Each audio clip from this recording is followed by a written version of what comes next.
Hi, I'm Ann B. Say. Welcome back to the Mindset Channel.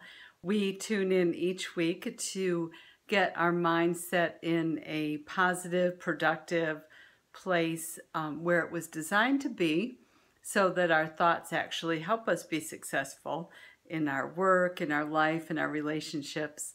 And each word in this season, each week in this season, we're sharing a word. And these words are small, but they're powerful. So I hope you've collected them. They will be all put together and put in the next Seasons of Change journal coming out later this spring. So this week, the word that I have for you is a very small but very powerful word, and that word is but. Sometimes you just need a big but. Now, bear with me as we unpack this. The idea of but is that you have kind of two things that you're contrasting. In English grammar, it would be like an independent clause and the word but and another independent clause. And typically, the second clause would negate whatever the first clause is stating. So you might say, it's warm outside, but it's raining. So the but it's raining would be like, yeah, so even though it's warm outside, we're not going outside. So when we look at the word but in our lives, sometimes we actually pay more attention to the first part of that rather than the second, especially when it has to do with something maybe that we're struggling with. So you might say something like, I know God is faithful, but I feel, or I know that I'm capable of doing this job, but they're telling me, they're saying.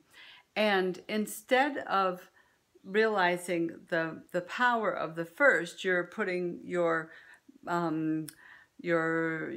power or the power behind the second, which is then in that case a negative. So what I want to kind of unpack here a little bit in scripture is some examples where the but really can be a game changer in your mindset when you put the power behind the right side. So for example, like David in the Psalms is a great example of this, because he'll talk about how he feels. Like in Psalm 73, he says, my heart and my flesh may fail, but God.